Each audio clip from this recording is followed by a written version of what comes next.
backgrounds. I am a fourth-year medical student at Future Family Doc and the Temple in Philly. Go Phillies. I am on the board, and I'm bringing into this room a favorite patient of mine who I've seen at least 5 times in the hospital in the past few months.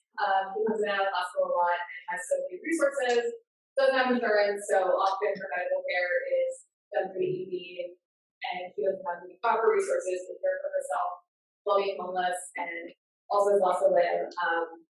There's all the challenges that she has had in accessing healthcare and accessing basic human needs has inspired me to fight for Medicare for all. So this part of the portion is, or this part of the session is about unions. We work in really hard conditions. We worked in hard conditions before COVID. Any profession where you are directly dealing with the public is challenging, both physically and emotionally, especially when you are seeing so much of society's breakdown. You were seeing people on their worst day. So we go through a lot. This work is hard on our bodies. We pull all nighters. We work really long shifts. We work 6 days on, 1 day off, which, like, I tell people who are in medicine, like, oh yeah, I have an actual weekend and one weekend. What is that? That's just a normal weekend for those of us. And so we really deserve more in the labor conditions we have. And I think for a very long time, physicians have not wanted to be part of unions because that's a blue collar thing. As something that physicians don't do, we are the upper class of the management class. Like we're not. We are the working class. The working class is not defined by how much money you make. It is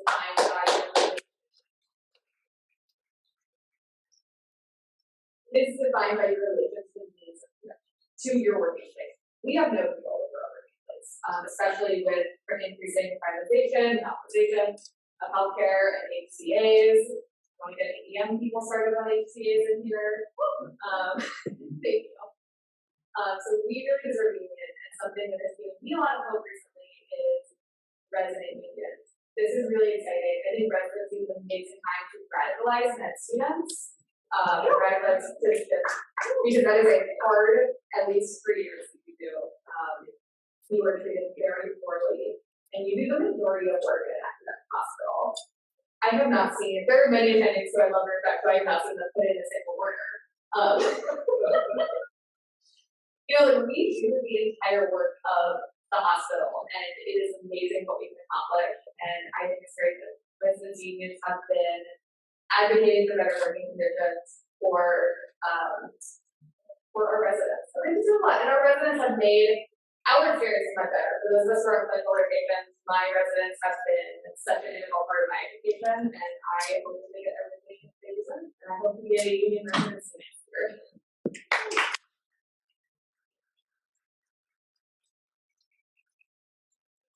I did introduce Dr. Andy Hyatt, a former SNaHP member, current PhD member. Has been active in CIR during his time in residency, although he just graduated residency. We can go back.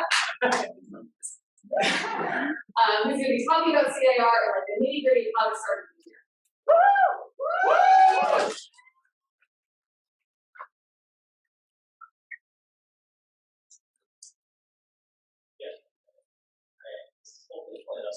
Megan, thank you for that intro. I'm reminded of why SNaHP is my favorite place in the world when you're talking about the means production. So, so I'm Andy, I'm a psychiatrist. I just finished my residency over at the Cambridge Health Alliance, which is the public hospital system across the river. I would say kind of along with Cook County and maybe one or two other places, kind of the birthplace of SNaHP. It's still where a lot of research comes from. I was really active in SNaHP in medical school. I'd say SNaHP is kind of a radicalized view, probably like a lot of you. I was in med school 2014, 2018. Trump election was in the middle of there, which is all further to the left. And then I got to residency and getting involved in CIR at my hospital for decades, seemed like a natural extension. I think both so that we could fight for our rights on the job, fight for humane working conditions, fight to have lives outside of work. And also fight for our patients, right? Unions aren't just about us getting more talks. It's not just about, oh, I need more money for myself. I want, X, Y, Z benefits that will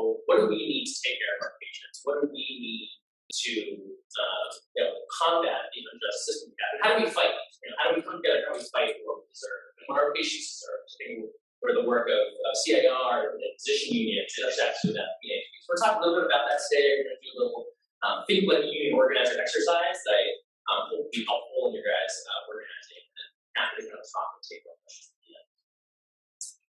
We're going to start with a quick welcome from some of the national officers at CIR. These are elected leaders, some residents who are doing the work, and decide to get more involved. One of whom is a former staff board member as well.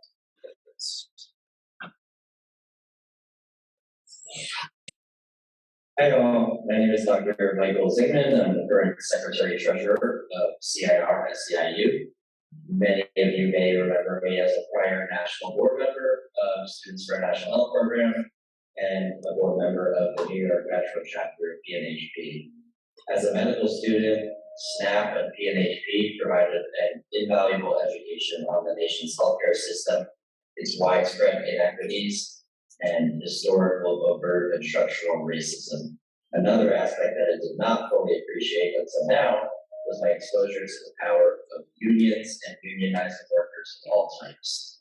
The markedly pro-union stance of SNaHP and SNaHP members, as well as continued work alongside National Nurses United, state and local unions such as NISA, California Nurses Association, Doctors Council, 1199 SEIU, and many others that need to value the impact that union power have on creating changes in broader systems, such as healthcare.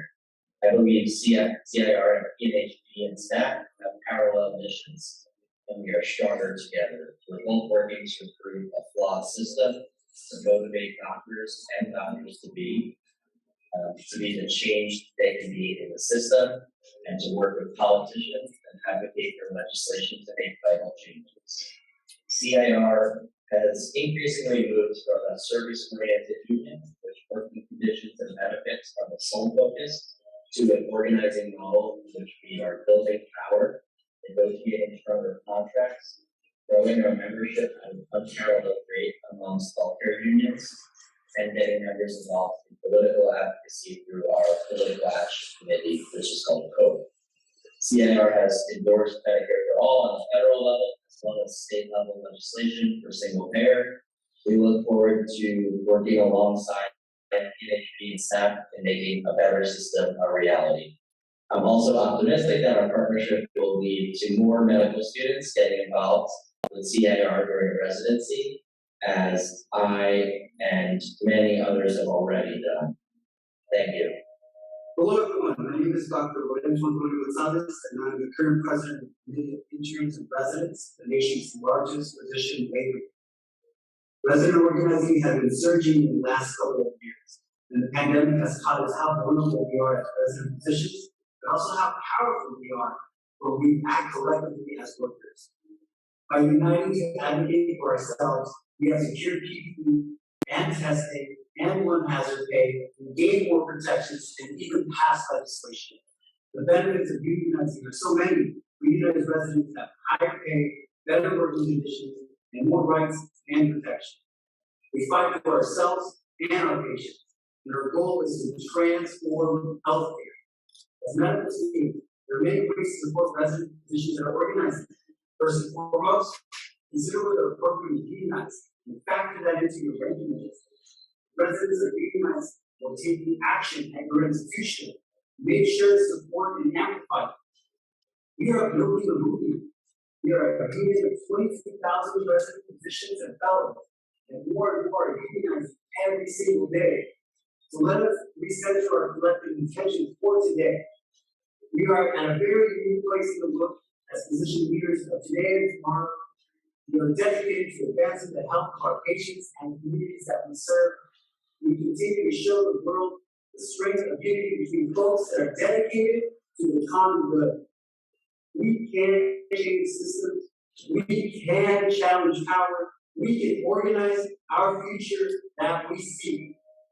Together, we're building the power and the coalition to win things like single-payer healthcare. We will win a single-payer healthcare system. La unión hace la fuerza, pero la participación hace la diferencia. Strength and unity for participation is what makes the difference. Thank you so much.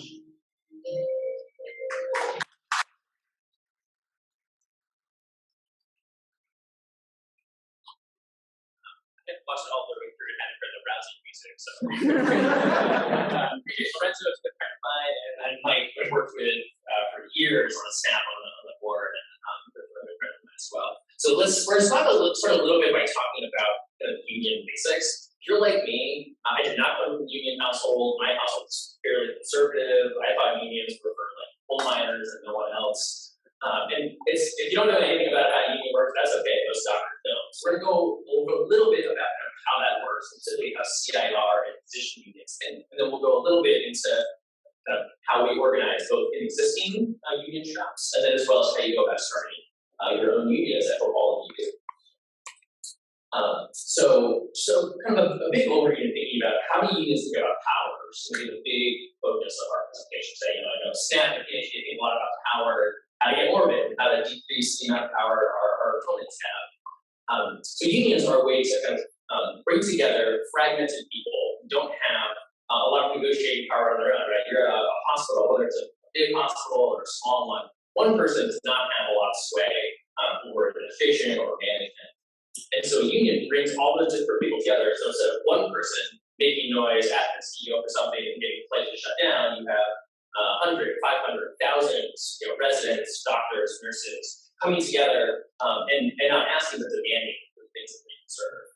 Unions use collective action to win games, right? So this means that it's not one individual person who get, disciplined or fired. It's not one of you going to your dean and being like, hey, we should do this thing, and them saying no or threatening you with retaliation if you were to take action. But it's everybody. It's bringing 60, 70, 80, 90% of people in a workplace together to advocate for the same thing, because spoiler alert, they can't fire all of you, because as Megan said, the hospital stopped working basically immediately, because now the attendees and place orders.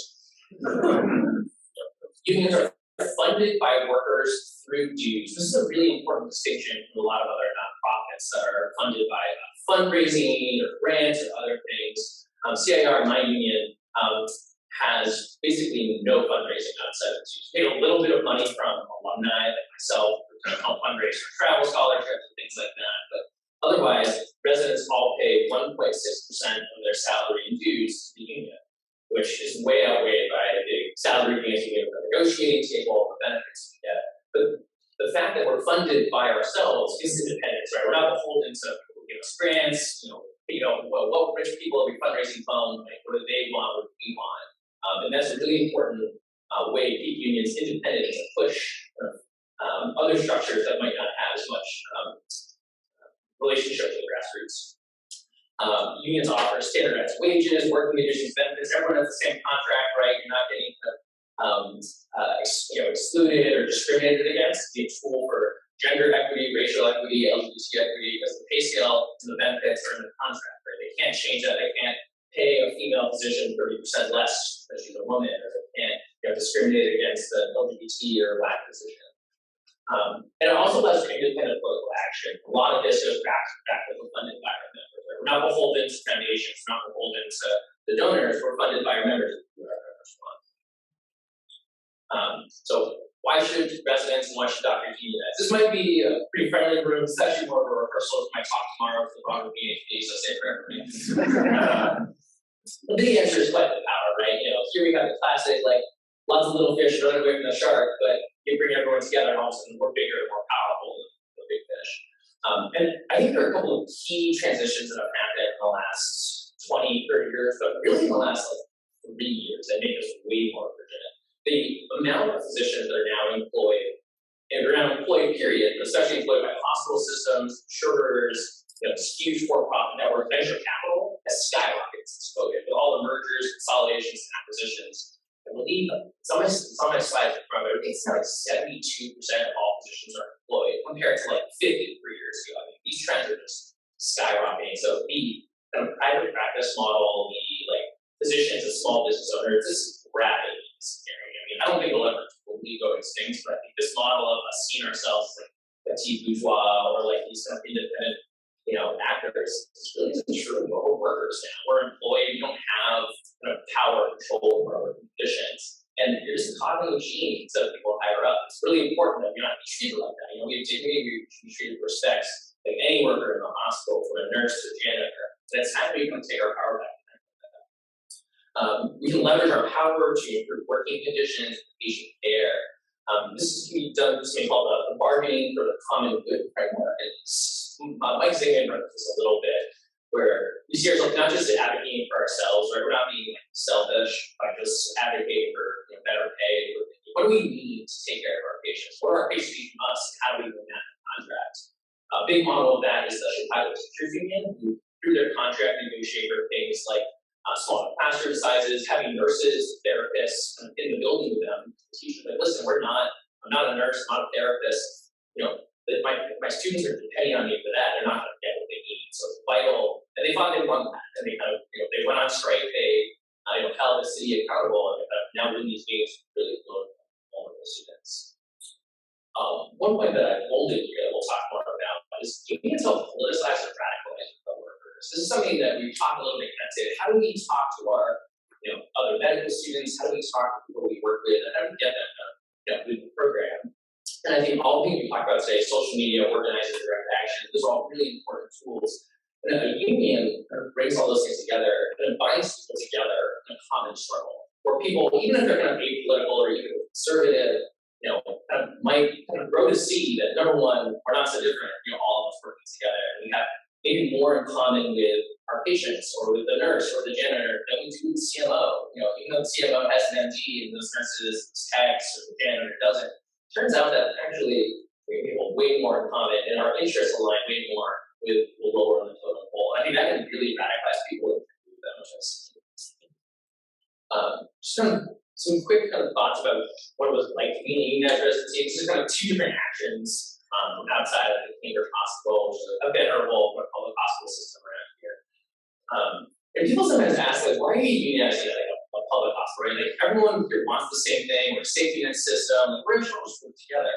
And I'm not saying like that anyone in higher up management, the CEO, the CMO, that many of them are like bad people, or they kind of don't want things that we want. But our interests don't always align, and we know that, especially at public safety net institutions, the money's not there. So they're always looking at corners, always looking for ways to scrape together the last dollar. We know that at the end of the day, we need public financing, we need local budgets, we need to get corporate actors out of the game.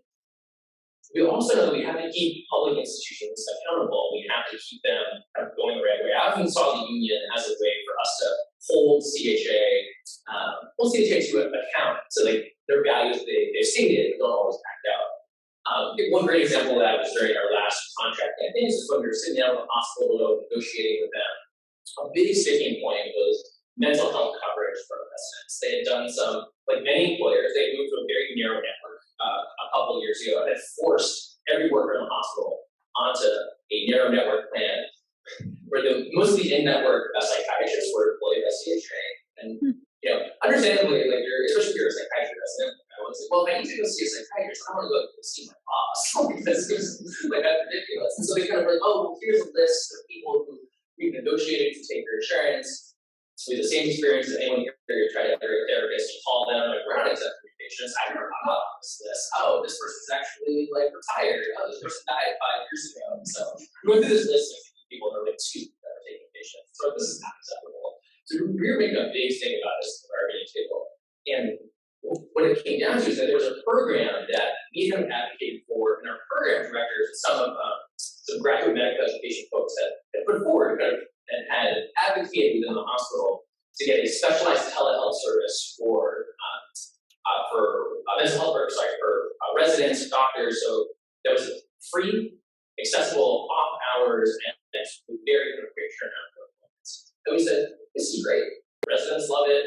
We just want to keep it. We put it in the contracts. The administration was like, listen, we think it's awesome. We're so glad that this thing we've given you, you really like. We can't go to the contract. But don't worry, it's not going anywhere. Okay, well, we appreciate that. But if it's not going anywhere, let's put it in the contract so we know it's not great.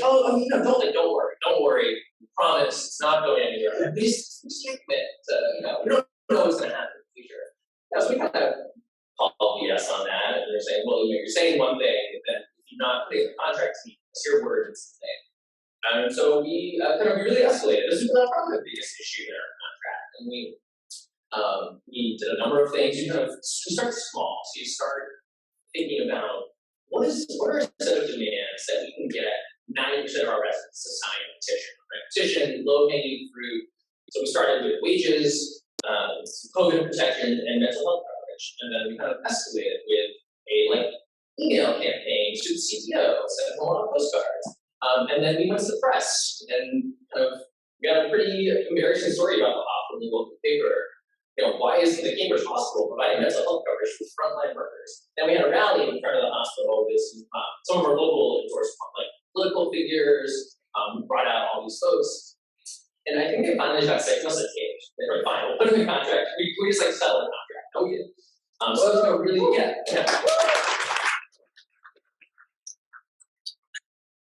Well, that's something that we couldn't have won, right? We would have had to take the administration at their word, and don't worry, it's not going anywhere. But that means nothing. They could have taken it away tomorrow. We would have had it worse. This is kind of one example of how we kind of fight and we've been. I saw a lot of this both locally with CIR, and I actually ran for national office, and I was on the executive committee that governs the union, right? So the union is governed by its members, SNaHPs, and governed by its board, by its members. Let's see how this played out across the country.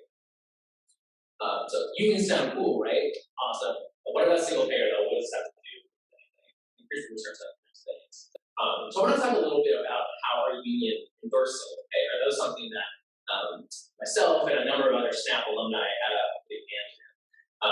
SNaP is, many of you probably experienced, a real incubator organizer, right? This is such an amazing place if you want to learn organizing sales size. And a number of SNaP alumni, Michael, one of them, myself, Lily Offshore, who was on the board 5 or 6 years ago, graduated and went to union residency. About a year, about a year and a half into my residency, I got a call from somebody I knew from SNaP, who had met in 2014, way back in the day. And she was like, hey, how are things going? What's going on with CIR at your hospital? I was being organized, I didn't really realize it. What are your concerns about what's happening? What do you think better about this? And I found myself getting, I was like, this is an organized conversation. So I was like, okay, what's the way you want to ask me? And there was a number of folks who were wanting to run for office on a reform slate to kind of transform our union, kind of transform it from more of a service orientation, which Michael mentioned, just a little bit more kind of narrowly focused, better wages and benefits for our members, not thinking bigger picture. So I think that was more dynamic, more organized, and thinking bigger picture. How do we really transform the experience of residency? And how do we really advocate for our patients? And a big plank of that was single payer. So we actually organized ourselves into a caucus and ran a slate for national office. And we kind of ran this dual platform of more union democracy and participation, and then progressive politics taking stands on important issues so that they all house that as a class. And it was foremost among us in Medicare for all, and that was really what we emphasized. And we ran some opposition from current leadership, and we had a test election. We kind of won our seats. And we started to implement our program, started to organize around increasing our budget for organizing hospitals, providing more support for existing chapters, and for building union support for the policies. That all culminated about a year later at our annual convention. So, like a lot of unions, CIR has a convention where policies decided, budgets voted on, corrections put in. I wrote a resolution having CIR formally endorse single payer. They're not really, we have a language that's pretty common. A lot of unions support universal health care, but often what that really means, advocating the ACA and things like that. So, put this forward. A bunch of us from SNaP alumni who run sort of a WhatsApp group and brought in people from all over the country who were connected. Some of us were in Boston, some Florida, some New York, some California. But I brought people in, lined up speakers. And I don't think anyone actually spoke against the resolution. I think maybe someone raised a couple of questions about what would happen for conservative members, and we're like, we'll figure it out. And we won. And we won. It was I think there was a single dissenting vote. It was 90% people voted in favor. So that's the policy of our union, right? So when we endorse political candidates, one of the questions is, do you support single payer healthcare? Do you support the other ones do you support defunding the police? Things have really changed in our union in the last years. And so it's just this example of how increasing involvement in union organizing, union democracy can really kind of bring forth broader, it really is kind of challenge the status quo, both with employers and then with politicians. Something I'm kind of really proud of. The only reason I shouldn't care about finishing residency is I don't really necessarily not anymore. Especially transformative experience for me. So I just have to organize something. So you're sitting here, you're like, sounds great. Give me one of those unions. How do I do it? So one way, of course, is to rank and match at a hospitals are unionized. You can go on the CIR website, you can see the hospitals and unions. They'll mention in interviews because the contract, the handle bit of benefits is mentioned that there's a CIR contract that covers these things. They're a couple independent unions. So Cook County Hospital in Chicago also has an independent union. Michigan does. University of Washington has its own union. Yeah, you know, love it. So that's one way to do it. You do that great. And we're rapidly growing. We've grown from almost double the size in the last 10 years. In the last 5 years, especially, gangbusters with COVID. So that's one way. But then we still only have like 20% of hospitals right now, since 80% are. So that means that all of you will go to a non-union hospital and start an organized drive. And we're going to be at like 80% in 5 years. So how do you do this, right? This is like a pretty daunting thing. And brief talk by me isn't gonna all the ins and outs. This is like the general timeline that we kind of walk through. Someone reaches out to our union. It's like, how do I form a union? What do I do? This timeline to pick them. And I want to focus a little bit just on the first part. Is a probing and OC building for the union. So what that means is that there's a group of people who come together and like, it would be great if we had a say in our call schedule. If we had a say in what things look like in our hospital, if we could have proper equipment to take care of our patients. If I wasn't schlepping someone down to the CT scanner at 3 a.m. because there's no available patient transport. Then come together, I'll start talking, right? What are the issues that affect us in our workplace? I think one key thing, I could give you one lesson about organizing is that you don't start with what you want. You don't start with saying, the thing that I care most about is friendship. I have a pregnant, my wife's pregnant, we got 2 kids, and I really care about that. That's true for me. I have a baby at home. My union got me 12 weeks of paid parental leave. It's amazing. You don't have kids, you don't want kids, and that's probably not the most important thing for you. So you have to ask people. It sounds like really stupid and really simple, but you have to start with that. And so much of what we're socialized as doing, for instance, with single payers, we're like, what's really great? Single payer healthcare. What you should support is single payer healthcare. People are like, I just want to get some steak on the sauce. So instead of meeting with we need a union. What? The doctors can't have unions. Leave me alone. And you go and start how are things going? You notice if someone who's them kind of frustrated things. What's bothering you? What do you wish was different here at work? Or classic organizing questions. What's one thing you should change about your job at your workplace? And you start to figure what are people's issues, right? And what are the common threads that link their issues, departments, specialties, PGY years. And you start to get a sense of, okay, here are the things that you care about.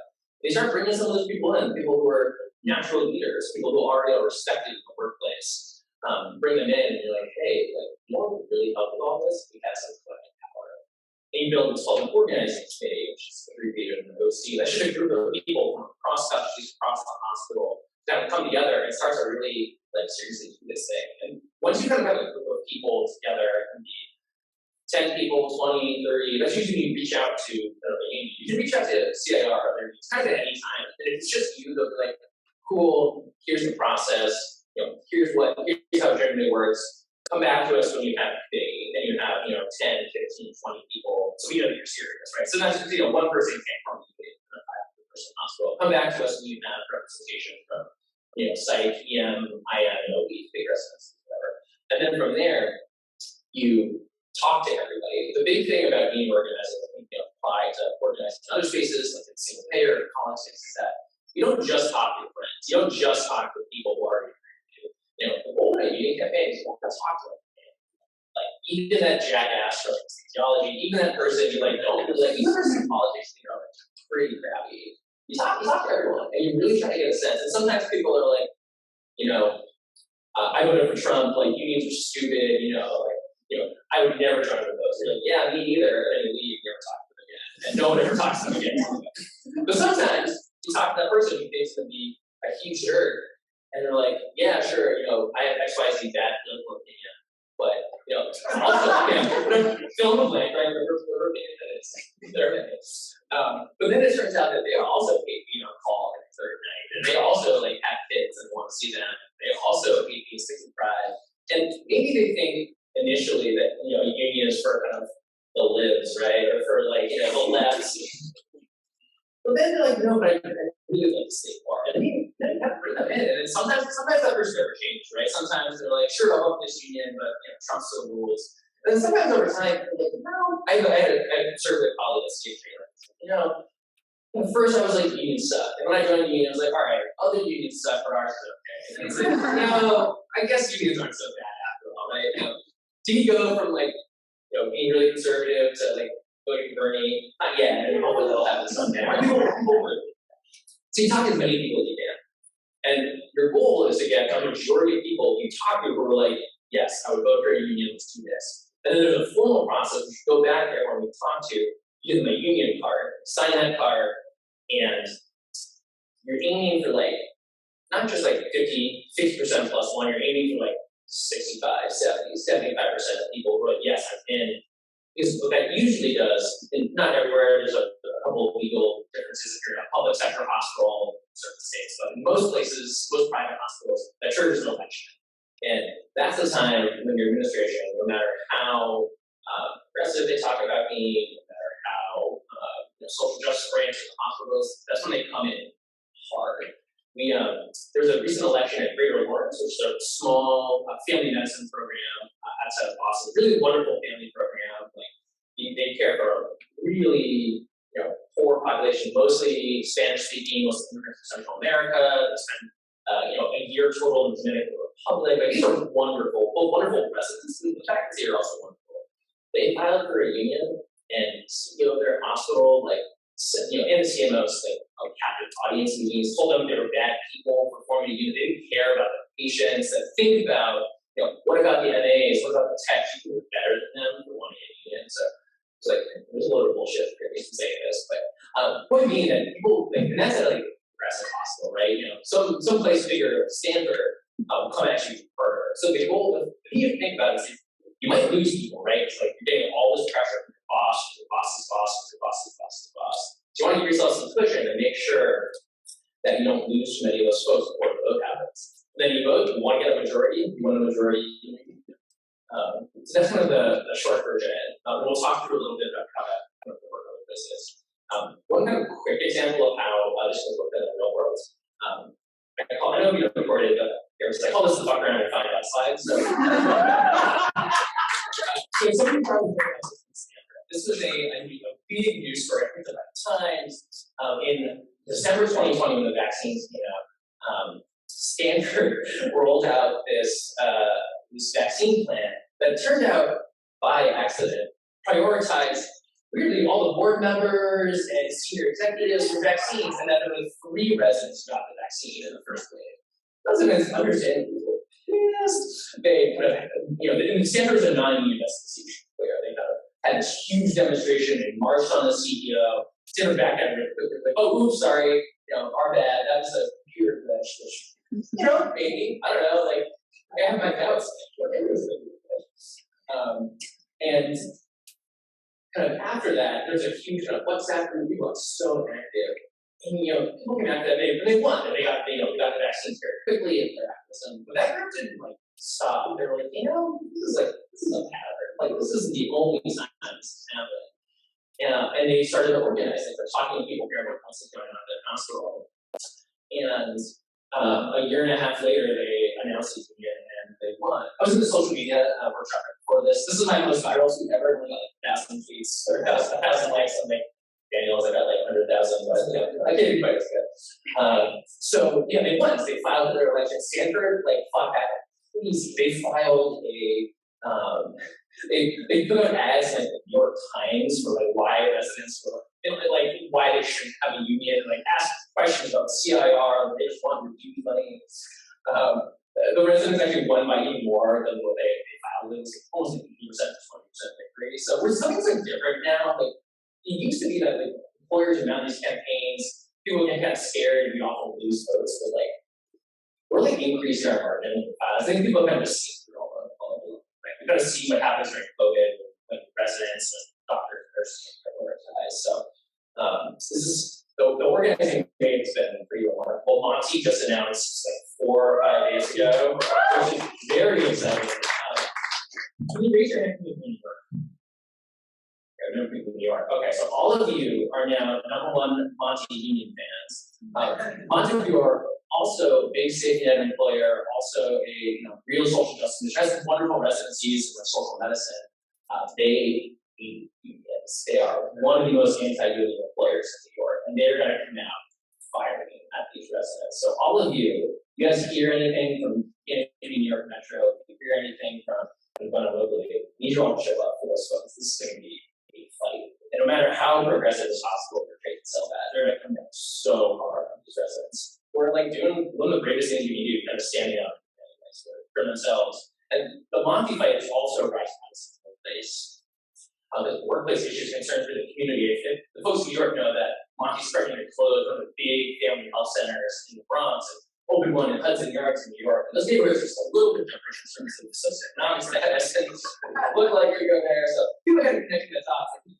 Like, you say that you want to care for the most vulnerable, but you are opening a place in Hudson Yards. So it's in all sense, I think it's the last straw for a lot of people to strive. So the vote will probably be sometime in December, I have to guess, maybe January, so I hope you all can show up for them. So I got a little excited to talk a little bit longer in the first part of the night attendance here, but we're going to talk a little bit about thinking like an organizer, and we think a little bit about how we can apply that both if you're organizing union residency, which again you all will be doing. Thank you very much. And also right now in your chapters, how can you apply some of these principles to SNaHP and PhD campaigns? And just want to talk a little bit about, you talk about organizing, right? And everyone uses that word. Like, what does it mean? What do you mean when you say organizing it? I want to contrast it with a couple other models of change.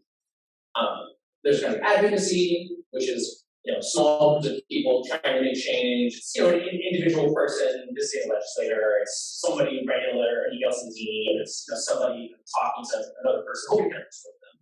Which sometimes that works, right? It works awesome. Frequently, it doesn't. You kind of go to the dean with this idea, they're like, you care so much, we're like so proud to have a student like you, and then you leave, you're like, they didn't say anything about what I wanted, they just congratulated me. So okay, you tried this.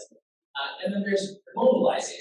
And I will say, this is something that we do a lot here at SNaHP, and it has both its strengths and it has its drawbacks. Mobilizing is when you look at people who are already really pumped about a certain issue, like Medicare for all, police brutality. One of these things that we can all kind of get on board with. Good. But it's not necessarily, it's not always at least about reaching out to people who don't agree with you or neutrally at. And it often means you're kind of mobilizing those activists to turn out for one-time events, so some march or rally. So again, like that can be really important. That can be a good way to kind of build support for something. But it doesn't always translate. I don't know if you guys have had this experience, but I organized a bunch of rallies in medical school. I helped organize the biggest lobby day you've ever seen in the state. And done right, I think actually could have been organized around the city, but like we can have the infrastructure locally, we're all busy students, and like are the executive director of the state single payer position of quit soon thereafter, and like everything we get lost on emails, we never had any follow-up. We kind of had all these people at the state house, and then like they all get super pumped, and then right? And contrasting this with organizing, which is when we have a bounded constituency, which is a technical term for like you have just a group of people, who's in that group. It's not like the United States. It's not all voters, right? It's every voter in 4 or 5 precincts. It's every medical student at Boston University. It's every intern resident in Gallup at my hospital. And your target is a majority of all the workers, all the students, all the people taking action regularly, right? Not just a couple of activists kind of doing things. Which is what I think of school. But trying to get, what can we do to get like 50, 60, 70% of people to take action on a specific topic? It's way harder to write it, way harder to hear. You may not do it every time, that's okay. But thinking about how do we turn out like more than just our core constituency here? Because we kind of bring forward the majority of people to take action, whether that's a petition at my hospital, whether it's a rally, whether it's whatever. It develops new leaders, it gets people engaged, it kind of gets people on the ground floor, and they're interested, it means you can kind of make the next pass, right? So they've already done the easy thing. Like, okay, you're going to sign this petition. Anyway, you can come to this meeting later on so we can talk about next steps, or hey, you signed this petition, awesome, we're having a rally outside the hospital, we'd love to see you there. And then it elevates power relative to your boss, relative to administration. Because you're all kind of coming together, it's not just a couple of people. And admin's gonna care a lot more if there's 400 people coming to them versus 10. When you're thinking about doing this, when you think about reaching out to the majorities in your workplace and school, you have to realize that you're not creating a new organization, you're just grafting on what's already there. Every workplace, every school is already organized into kind of many different groups. Like you think about, okay, who's in PhD, right? And then who's in, say, PHR, who's in, MSFC, who's in all these different organizations, or who's not really engaged because they have, they're older, they have kids at home, or who's involved in the LGBT Student Alliance. But what are the natural ways people are organized? And then who are the well-respected people within those groups? Who are the well-respected people within the non-single-payer organization, within other issue-specific or not? Who's the student council president? Like that, not. And you're looking to identify those people and recruit them to your product, because once the leaders are recruited, they can bring people to follow them. So everywhere, leaders have followers, and often there's been many of these people, and they're not always like elected leaders of organizations, right? Like we've all had the experience where someone gets elected, you're like, crap, like that person, they're not a good organizer, or like I don't particularly like them, or there's not my cup of tea. It might be that someone else is actually well respected and actually commands more followers than an elected leader, or something like that. But the key thing is leaders are respected by people, and they can move their followers. I don't have enough time for doing this interactively, but I would invite you all to think about possible leaders in your class and think about what makes them leaders. We're doing an activity in a minute. And the idea is that you're going to bring leaders together, you're aiming for bringing people together in a team. These are some slides from Labor, which is a big organizing and labor training organization that I'm very happy with. And the idea is that you or other people are having one-on-ones with other folks to identify leaders, kind of bring them together into an organizing committee for a union or for a single payer campaign. And then each of those kind of people has people in their orbit that they can bring in, ask to do things, right? So it's not you emailing everybody in your class or like blasting emails to the class list or sign a petition and you get like 20 people. It's 10 different people texting 10 of their friends and like, hey, can you sign on to this thing? That's how you get from like 20 to 25 people sometimes to like 100 or 150, right? You're not going to get everybody, no, that's how you get close to the majority. So I want to give an example of how we think about this in union context. It works in a medical school context too. This is a map from UVM, actually. They also organized last year when their election in the spring. And this was from a meeting before they went public. And they were thinking about who are all the different people in our universe, right? Okay, they found out 350 staff, interns, residents, and fellows. Here are the numbers from all the different departments. There's some places we don't quite know about. No one knows anyone in college. You're not really sure how many residents there are. Are these specific fellowships included? When you kind of get there, like, this is where everybody lives. This is one of my workplaces right now, by department. And then you can zoom in. So let's take, say, the internal medicine department. There's obviously a natural breakdown of PGY years, so we have 21 interns, plus, and that maybe includes some prelims or transitional years, or 14 member classes. So that's a natural way to break down, hang out with people in our class. Similarly, obviously the medical school classes break down by year as well. So that's often a very natural place to start. That's not to be the only ones. Okay, who in this PGY class, who in my medical school class, who are the 5% more respected people there.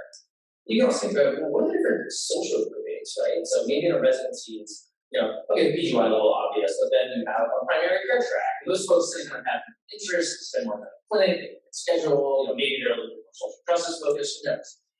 You have the prelims, right, who are just here for a year and they're going to go off and do derm, or they're going to do, IR or whatever.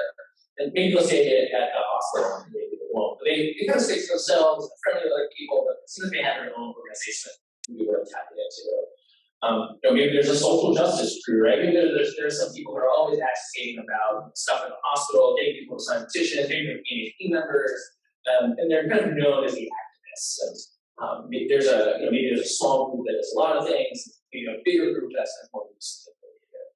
And then maybe you have people who are doing subspecialties, so they're just going to spend a lot of time in the hospital, doing a lot of research, writing a lot of papers, because they don't want to get in the car and some GI or something competitive. as you think about it, who are the leaders in each one of those groups? For each PGY year, say, who are the future chiefs in the second year? Who are the kind of social chairs that bring people out for social events? In the primary care track, who's the senior resident in each of the primary care sites? The prelims, I don't know about prelims, but who's the social chair in prelims? So kind of you can see things are handing out for the social justice people. Who's already taken action, who's written a petition, who's already circulating, a Black Lives Matter petition or some taking action. Going for cars, it was a nice one. It was one that people like. It doesn't do too much research. I know you're doing cars and GI, you're all nice ones. So where do you start? So you get a list. That's always the best way to start. That's always the first thing you try to do in the union organizing conversation. It can be something you do at your medical school. It's like my technology, all right, we can the list of every single student who goes here. That might not be totally possible, but it's often an easy thing, right? Who's where are the class sign-in list? Where's the Google Doc? People kind of are assigned to different reading small groups or things like that.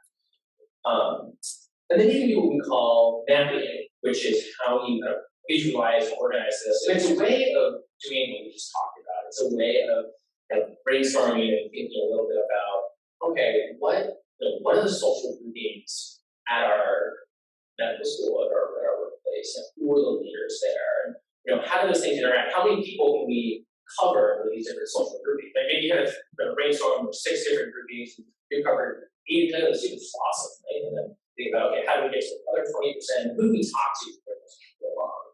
This could literally be like a map of an office, which is less helpful in a medical school. It could be a list, it could be like a diagram. I use a lot of this in my residency work. I think about who's in each specialty, who's gonna reach out to site 1, who's gonna reach out to the next 3, who's who knows which ones. So I know we have about 8 minutes, so I'm just thinking a little bit about this. We're not gonna have time to do a full exercise, but if you're thinking about you want a majority of medical school to sign on to this campaign, how would you go about this, right? I know that oftentimes in my, when I was a staff leader, I should email everybody, hope they kind of come to this event. And some people do, but it's usually 5-10% of people who are already engaged or engaged. But how would you go about more of this, right? Let's say you wanted to present a petition to administration about, including more social justice topics in public health class or whatever. And you really want to present that with 60, 70, 80% of your class. Honestly, this is a serious thing that lots of people want. So you got to map out how people connect, group leaders, you kind of talk about this. And you got to identify those groups, it's not going to naturally think, right? Who works here? Who studies where in the medical school, right? Who are the people who study in the library? Who study together in small group rooms or whatever? Same meet together. Who seems to kind of hang out in the lobby of class, lunch together, involved student boards. This is kind of some questions asked to identify leaders. So I would have you guys make a map. I think we're not going to totally have time for that. But I want you guys to kind of think about this when you go back to your chapters, something you guys can do in a meeting, and think about, okay, if we wanted to do this, how would we go about doing it? Who are the leaders we want to bring in? And that can allow you to figure out, oh, great, here are the people that we know. And then you're like, wow, there's 30% of our class that none of us know and no one talks to, and we can't identify any social connections to. So we're like, okay, who are these people? Are they people who are older, who don't married, with kids, or just less social? How do we reach out to them as well? How do we bring them in? So who knows if they're going to be good? Maybe they'll be good leaders, right? Maybe there's reading the active, but they're 10,000 emails behind their emails, so they're reading. So it's something to think about. So before questions, I want to finish off with, in my opinion, with the best thing about labor, besides what we just talked about, all these amazing things, building solidarity with coworkers, advocating for patients, building power is one of the things that we want. But in my opinion, really, the other best thing about labor is that we have union songs. And I hate to admit it, we've all been conscripted into a union sing along, maybe. This is the classic song Solidarity Forever, which is just a tune of Battle of the Republic. You don't have to sing, but I'm going to be singing. I don't want to be the person. We're going to sing one verse. And if you just come in the chorus, that's fine too. It's just Solidarity Forever like 5 times. And this is from used to kind of commie cats, so you know. The union's inspiration for the workers shall not there be no power greater anywhere beneath the sun. Yet the force on earth is weaker than the feeble strength of one, but the union makes us strong. Solidarity forever. Solidarity forever. Solidarity forever. For the union makes us strong.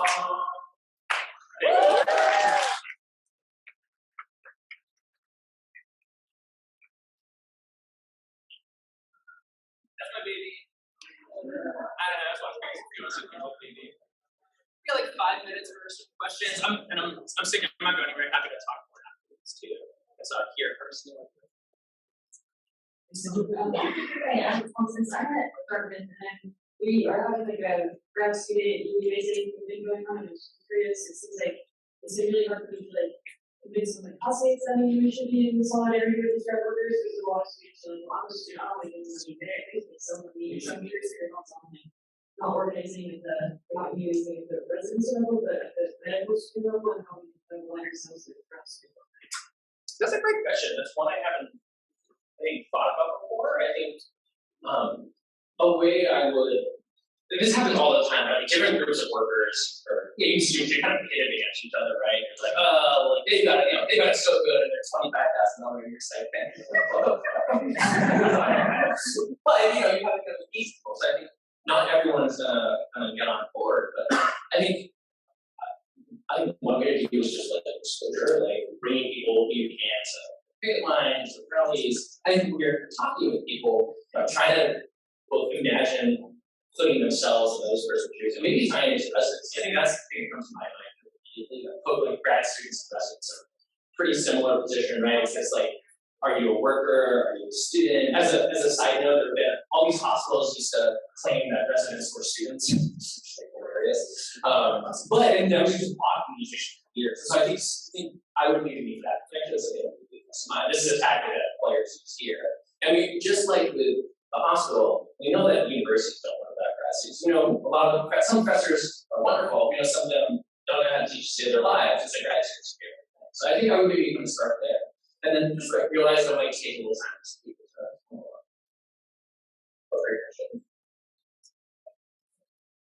Hello. Thank you so much for your talk. I'm just wondering, what types of things do you need to look out for in terms of like legality or retaliation as you're trying to form a union, like do these conversations with those emerging people, do they need to be kind of secretive, or is this something that's like allowed? I'm so glad you asked that question.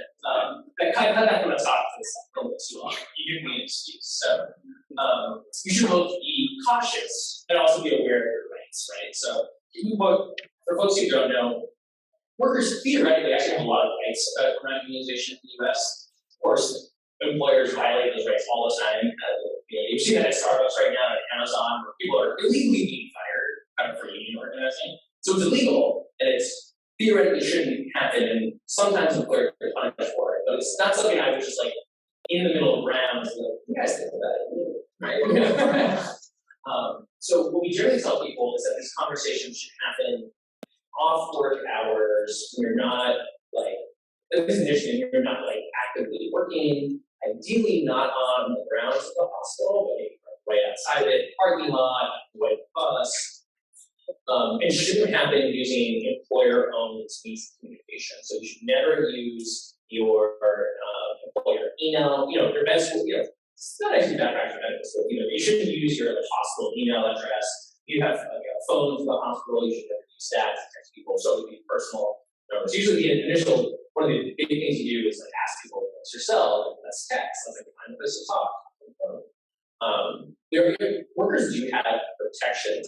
Again, you should still be cautious because people break the law all the time. But the acronym we use is illegal to spit, and I always forget what these means. But it's illegal to surveil people and like try to find out if they're forming a union. It's illegal to promise things, to try to sway a vote, to try to sway that, like, oh, if you don't unionize, we'll give you a $10,000 raise. It's illegal to interrogate somebody, so if somebody comes up, if, program director, middle manager comes up and says, here's the meeting going on, that's the shit, right? You can, number one, you just like, I don't know anything about that.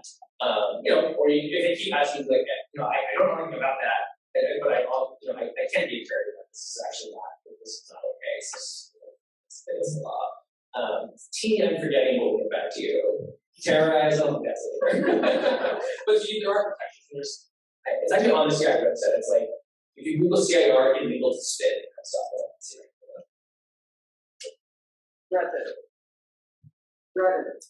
Threaten, thank you. Okay, threaten. So you also can't threaten people. Yeah. Hi, I'm Paula, and I'm to Los Angeles. One thing that I'm about for this is how do you make the first connection to start the organizing committee?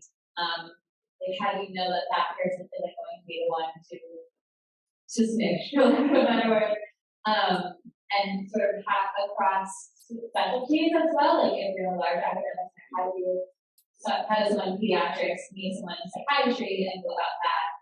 And how do you know you're not the only person in the whole residency program thinking that way? Okay, so that's another awesome question. So something that happens is often, at least with CIR, multiple people, if something's like going down in the hospital, like multiple people will reach out to CIR, and our staff actually, sometimes people actually start with a couple of people, which is always really helpful. And what we say, kind of starting off, is that you should have people you really trust to start out with, right? Who are your friends? Who are your kind of like close colleagues? Who are people who maybe kind of just, who are down, right? Who have already signed petitions, who are already kind of taking action in place. And then you can expand there to people you're less spread out.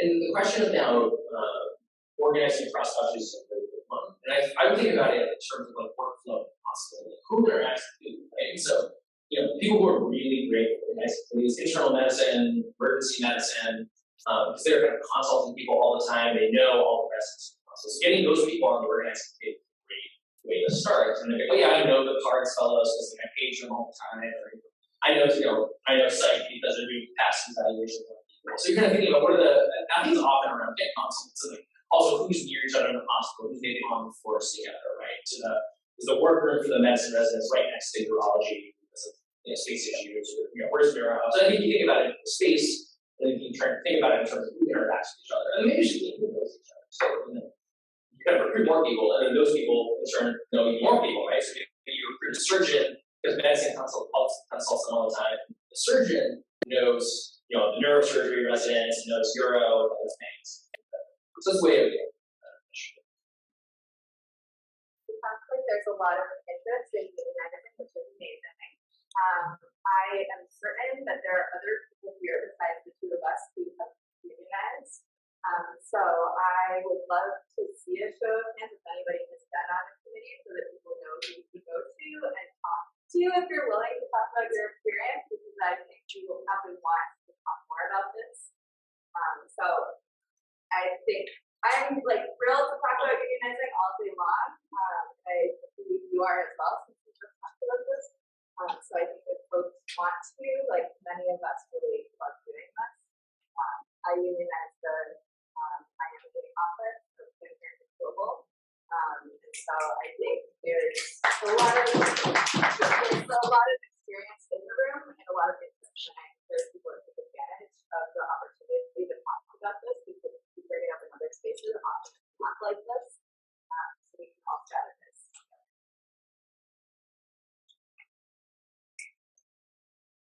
I think we have one more question.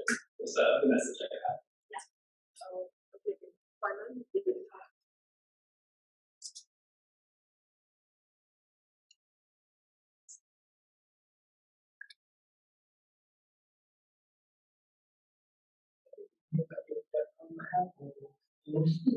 So I was wondering, you did talk about that unions are being self-funded, but I'm just wondering, how does, if I'm to start a union, where do I get the startup fund to start that union before, you start issuing dues, and how members who pay the dues? That's a great question. So you don't have to front any money. So when you go to a union or a hospital comes to us, Stanford did or Montana's doing right now and says we want to form a union.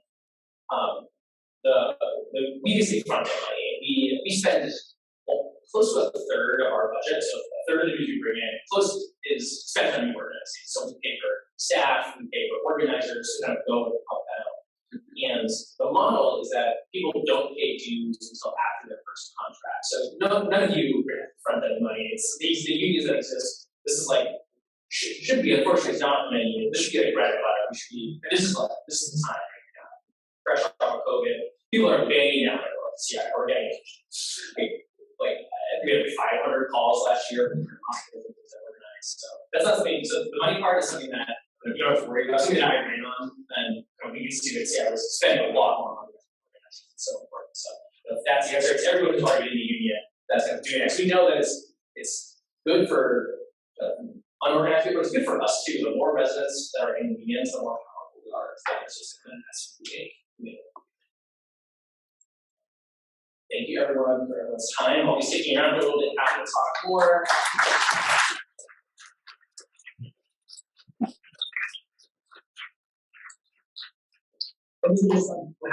Here's some resources for people who are interested in learning more about this. Either use now or use later. That's the link to contact our organizer. So look at all you M4s, depending where you end up, this is where I want you to bookmark your phones. There's the Emerging Workplace Organizing Committee, which is a joint project of United Electrical Workers, which is a big Medicare for All supporting union, and DSA, which helps people kind of early process, kind of forming organizing committees and kind of running campaigns before that union recognition. And then there's the labor notice submission. They have a really amazing book, and it's also a website called Secrets of Successful Organizer. And the book's cheap, but the website's free. It's all the same. So that's really great for